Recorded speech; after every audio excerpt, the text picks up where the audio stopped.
दिल्ली नगर निगम 16,226.5 करोड़ रुपए की भारी कर्ज में डूब गया है, जिससे शहर का साफ सफाई और कर्मचारी को वेतन देने जैसी सेवाओं पर बुरा असर पड़ रहा है।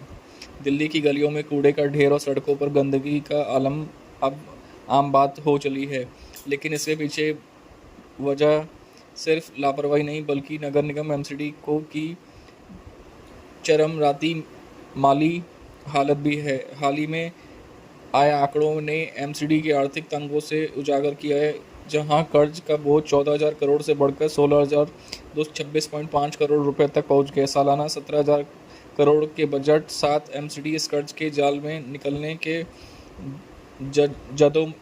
जदोजहद में है।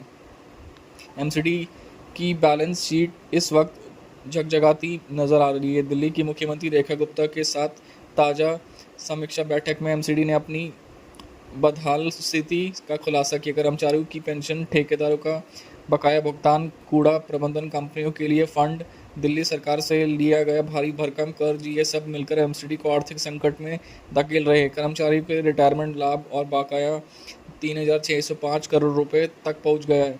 ठेकेदारों को 1,213.8 करोड़ रुपए देने की बाकी है। कूड़ा संग्रह के व परिवहन के लिए 460 करोड़ रुपए चाहिए। इसके अलावा दिल्ली सरकार का 7,541.11 करोड़ के कर्ज और 3,353.37 करोड़ का कर्ज अतिरिक्त कर्ज और जो एमसीडी अपने ही कर्मचारियों को प्राइवेट फंड और एस्को खातों उधार ले रही है ने हालत को और पेचीदा कर दिया है।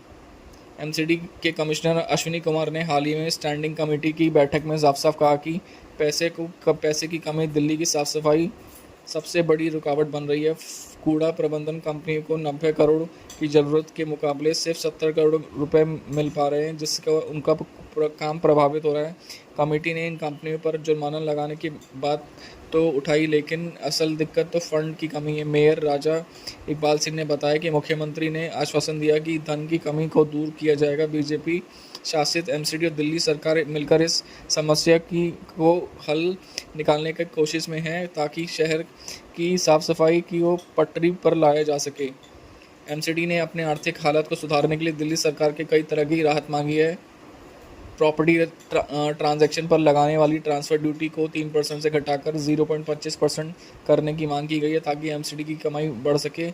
इसके साथ ही तीसरी दिल्ली वित्त आयोग के तहत 427.59 करोड़ रुपए की जल्द जारी करने, राज्य बजट में क्वार्टरली अनुदान जल्द देने की अपील की गई है। एमसीडी ने प्रॉपर्टी टैक्स सर्वे के लिए निजी कंपनियों को शामिल करने का प्रस्ताव रखा है, जिससे टैक्स नेट को और विस्तार मिले।